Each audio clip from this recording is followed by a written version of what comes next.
સ્વાદિષ્ટ ભરેલા કારેલા બનાવીએ. કારેલાને આ રીતે સુધારી મીઠું એડ કરી બાફી લઈશું. પછી થોડું તેલ ગરમ કરી જીરું અને હિંગનો વઘાર કરી થોડું બેસન શેકી લઈશું.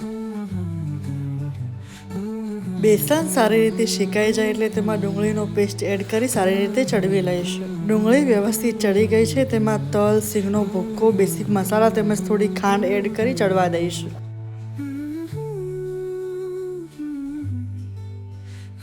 મસાલા વ્યવસ્થિત ચડી ગયા છે. હવે તેમાં લીલા ધાણા અને થોડો લીંબુનો રસ એડ કરીશું.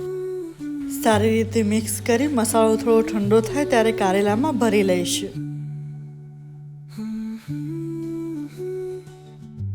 બધા કારેલા ભરાઈ જાય એટલે એક પેનમાં થોડું તેલ એડ કરી તેમાં આ કારેલા એડ કરીશું અને ગોલ્ડન બ્રાઉન થાય ત્યાં સુધી ચડવી લઈશું. કારેલાની કડવાશમાં પણ મસાલેદાર સ્વાદની મીઠી મજા. રોટલી, ભાખરી કે દાળ ભાત સાથે પીરસો અને અસલી સ્વાદનો આનંદ માણો.